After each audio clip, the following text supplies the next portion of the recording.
Hola, con ustedes Stephanie Franco y Eric Colón. Y esto es Lecciones de Escuela Sabática. Las lecciones de Escuela Sabática es un estudio diario que hacemos de la Palabra de Dios siguiendo la guía de estudio de la Biblia de la Iglesia Adventista del Séptimo Día para el Mundo. Escucha, comparte, aprende y aplica las lecciones de la Palabra de Dios para tu vida.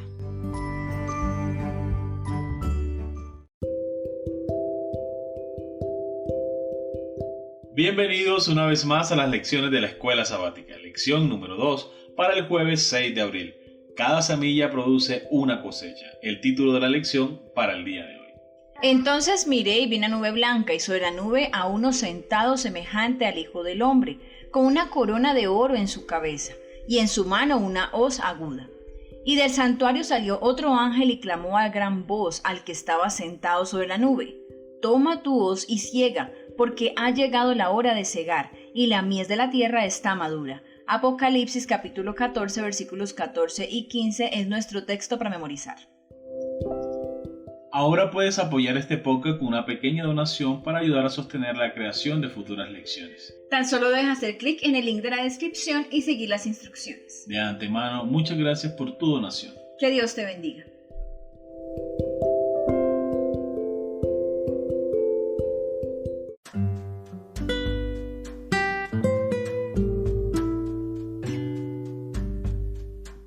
Cada semilla produce una cosecha. En Apocalipsis 14 hay dos cosechas. La cosecha de grano dorado representa a los justos y la cosecha de uva sangrienta representa a los injustos o perdidos. Ambas cosechas están completamente maduras. Cada semilla sembrada está completamente madura. Vamos a leer Apocalipsis capítulo 14 versículos 17 al 20 y responderemos a la pregunta: ¿qué significa la expresión el gran lagar de la ira de Dios? También veremos Apocalipsis capítulo 14 versículo 10, el capítulo 15 versículo 1 y el capítulo 16 versículo 1. Apocalipsis capítulo 14 versículo 17 al 20. Salió otro ángel del templo que está en el cielo, teniendo también una hoz aguda.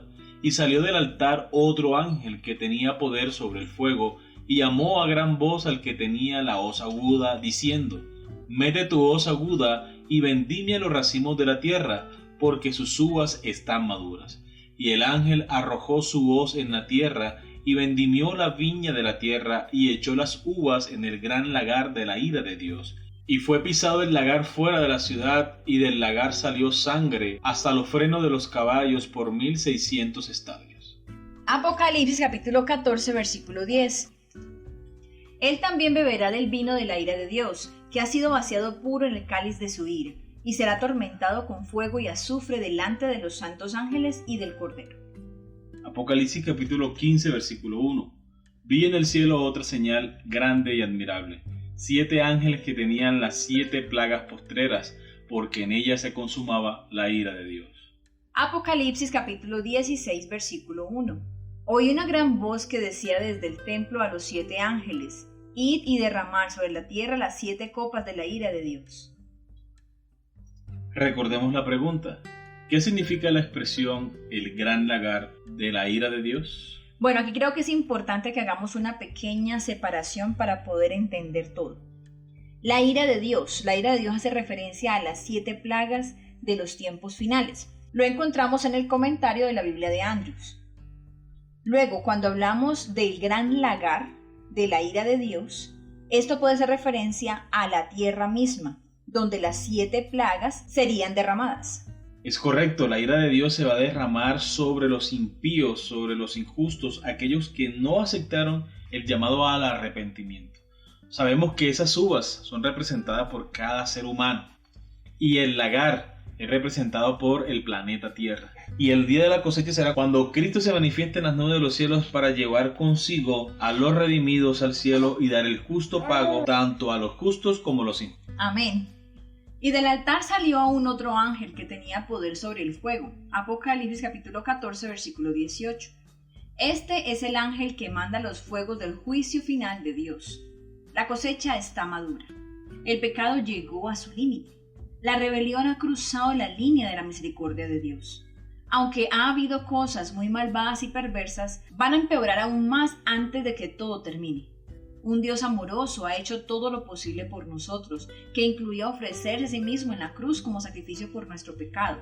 Al que no tenía pecado, Dios lo hizo pecado por nosotros, para que nosotros llegásemos a ser justicia de Dios en él. Segunda a los Corintios capítulo 5 versículo 21 y también Gálatas capítulo 3 versículo 13. ¿Qué más podría haber hecho Dios más allá de esa cruz? No hay nada más que la gracia pueda hacer para redimir a quienes han rechazado repetidamente al Espíritu Santo. Este es el urgente mensaje profético de Apocalipsis 14. Todas las semillas han dado frutos.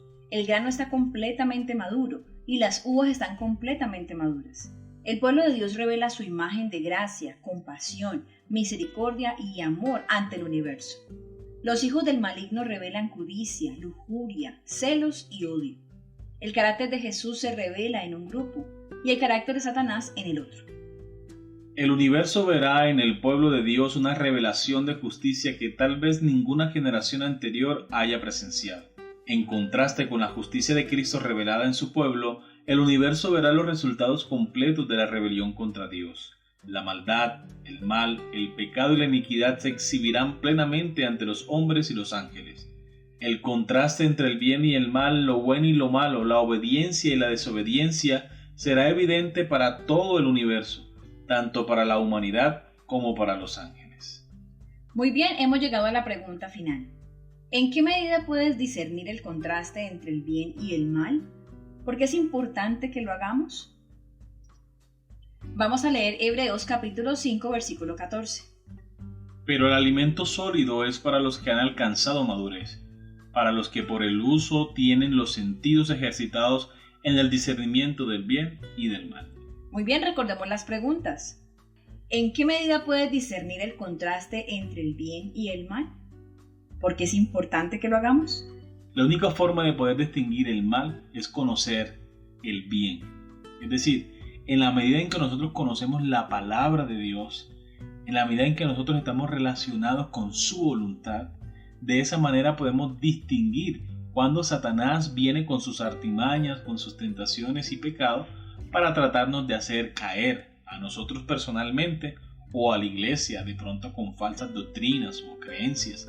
La única forma de conocer la verdad, la única forma de distinguir lo falso de la verdad es que nosotros conozcamos la verdad en nuestra experiencia práctica como cristianos.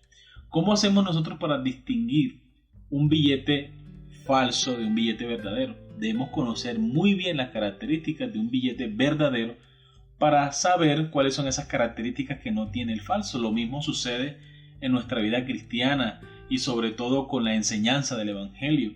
Debemos saber cuál es el verdadero propósito por el cual Cristo enseñó. Y cuando lo hagamos podremos descubrir el falso error.